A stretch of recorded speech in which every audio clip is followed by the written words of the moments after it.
ಒಂದು ಅಧ್ಯಕ್ಷರು ಉತ್ತರ ಕೊಟ್ಟಿದ್ದಾರೆ. ಅದರ ಉತ್ತರದಲ್ಲಿ ಅನುಬಂಧದಲ್ಲಿ ಎಲ್ಲ ಹೇಳಿದೆ ಅನ್ನೋಂಥ ಸಂಗತಿನ ಹೇಳಿದ್ದಾರೆ. ಆದರೆ ಅನುಬಂಧದ ಕಾಪಿ ನನಗೆ ಕೊಡಲಿಲ್ಲ. ಇದು ಮೊದಲನೇದು. ಆದರೆ ಎರಡನೇ ಸಂಗತಿ ಅಂತ ಹೇಳಿದ್ರೆ, ಶಿವಮೊಗ್ಗ ಭಾಳ ಬೆಳೀತಾ ಇರೋವಂಥ ಸಂಗತಿ. ಔಟ್ಸ್ಕರ್ಟ್ ಅನುಬಂಧ ಬಂದಿಲ್ಲ, ಬರುತ್ತೆ ಅಂತ ಹೇಳಿದ್ದಾರೆ. ಬನ್ನಿ, ತೊಂದರೆ ಇಲ್ಲ, ಕೊಡಿ. ಶಿವಮೊಗ್ಗ ಬೆಳೀತಾ ಇರೋವಂಥ ನಗರ. ಔಟ್ಸ್ಕರ್ಟು ತುಂಬ ಬೇರೆ ಬೇರೆ ರೀತಿಯ ಸಮಸ್ಯೆಗಳನ್ನು ಎದುರಿಸ್ತಾ ಇದ್ದೇವೆ ನಾವು. ಸಿಬ್ಬಂದಿ ಕೊರತೆ ಇರೋವಂಥದ್ದಂತೂ 100% ಸತ್ಯ. ಆ ಕೊರತೆಗಳನ್ನು ನೀಗಿಸೋವಂಥದ್ರೊಳಗಡೆ ತಾವು ಸ್ವಲ್ಪ ದಯಮಾಡಿ, ಯಾಕಂದರೆ ಈ ಹಿಂದೂ ಕೂಡ ನಿಮ್ಮ ಜೊತೆ ನಾನು ಮಾತುಕತೆ ಪರ್ಸನಲಾಗಿ ಬಂದು ಮಾತಾಡಿದ್ದೇನೆ. ಅದು ಎಲ್ಲೋ ಒಂದು ಕಡೆಗೆ ನಮಗೆ ಆ ಸಮಸ್ಯೆಯನ್ನು ಪರಿಹಾರ ಮಾಡ್ಕೊಳ್ಳೋಕೆ ಆಗ್ತಾಯಿಲ್ಲ. ನಮಗೆ ಬೇರೆ ಬೇರೆಯವ್ರನ್ನ ಸಹಕಾರ ತೊಗೊಂಡು ಮಾಡಬೇಕು ಅಂತ ಹೇಳ್ತೀವಿ. ಆದರೆ ಅಲ್ಲೆಲ್ಲೋ ಒಂದು ಕಡೆಗೆ ನಮಗೆ ಅವರಿಗೆ ಕೊಡಬೇಕಾದಂಥ ಫೆಸಿಲಿಟೀಸ್ ಕೊಡೋಕ್ಕೂ ನಮಗೆ ಅವಕಾಶ ಆಗ್ತಾಯಿಲ್ಲ. ಸೊ ಇದ್ರ ಬಗ್ಗೆ ಗಂಭೀರವಾಗಿ ತಾವು ಯೋಚನೆ ಮಾಡಬೇಕು ಅಂತ ನನಗೆ ಅನಿಸುತ್ತೆ. ಯಾಕಂದರೆ ನಮ್ಮದು ಇನ್ಸ್ಪೆಕ್ಟರ್ ಇರೋಂಥ ಸ್ಟೇಷನ್ಗಳ ಸಂಖ್ಯೆನೂ ತುಂಬ ಇದೆ ನಮ್ಮದು.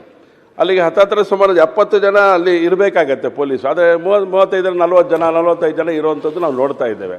ಆದರೆ ತುಂಬ ಕಳ್ಳತನಗಳು, ಬೇರೆ ಬೇರೆಯ ಸಂಗತಿಗಳನ್ನು ನೋಡಿದ್ರೆ ಭಯ ಆಗುತ್ತೆ ಶಿವಮೊಗ್ಗದಲ್ಲಿ ನಮಗೆ. ಸೊ ಹೀಗಿರಬೇಕಾದ್ರೆ ನಮಗೆ, ಯಾಕಂದರೆ ಮೊನ್ನೆ ನಾನು ದೊಡ್ಡಪೇಟೆ ಪೊಲೀಸ್ ಠಾಣೆಗೆ ಹೋಗಿದ್ದೆ ಸರ್. ಹೋದಂಥ ಸಂದರ್ಭದೊಳಗಡೆ ಅವ್ರು ಹೇಳಿದಂಥ ಸಂಗತಿ, ಇನ್ಸ್ಪೆಕ್ಟ್ರು ಅವ್ರೇನು ಹೇಳ್ತಾರೆ ಅಂದರೆ, ನಮ್ಮ ಹತ್ರ ಸಿಬ್ಬಂದಿ ಇಲ್ಲ, ನಾನೇನು ಮಾಡಲಿ ಅಂತ ಹೇಳ್ತಾರೆ. ಕಂಪ್ಲೇಂಟ್ ತೊಗೊಳೋಕ್ಕೂ ಕೂಡ ವ್ಯವಸ್ಥೆಗಳು ವ್ಯತ್ಯಾಸ ಆಗ್ತಾ ಇದೆ ಅಂತ ಹೇಳಿದರೆ, ಇದ್ರ ಬಗ್ಗೆ ಗಂಭೀರವಾಗಿ ನಿಮ್ಮ ಹತ್ರ ಮೊನ್ನೆ ಚರ್ಚೆ ಮಾಡಿದ್ದಾನೆ. ಸಂಬಂಧಪಟ್ಟಂಥ ಅಧಿಕಾರಿಗಳು ಕೂಡ ಶಿವಮೊಗ್ಗ ನಗರಕ್ಕೆ ಬಂದು ಹೋಗಿದ್ದಾರೆ.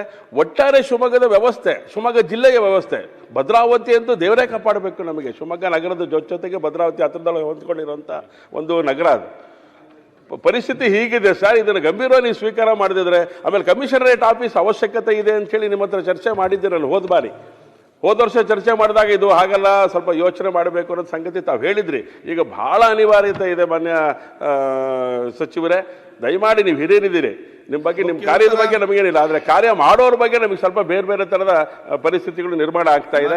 ಇದ್ರ ಬಗ್ಗೆ ಗಂಭೀರವಾಗಿ ಯೋಚನೆ ಮಾಡಬೇಕು ಅನ್ನೋಂಥ ಸಂಗತಿಯನ್ನು ಕಮಿಷನರೇಟ್ ಆಫೀಸ್ ಭಾಳ ಮೂಲ ಅಗತ್ಯ ನಮಗೆ. ಅದನ್ನು ಕೊಡಬೇಕು ಅಂತ ನಾನು ಆಗ್ರಹ ಮಾಡ್ತೇನೆ, ವಿನಂತಿ ಮಾಡ್ತೇನೆ. ಗ್ಯಾರಂಟಿ ನ್ಯೂಸ್, ಸುದ್ದಿ ಖಚಿತ, ನ್ಯಾಯ ನಿಶ್ಚಿತ.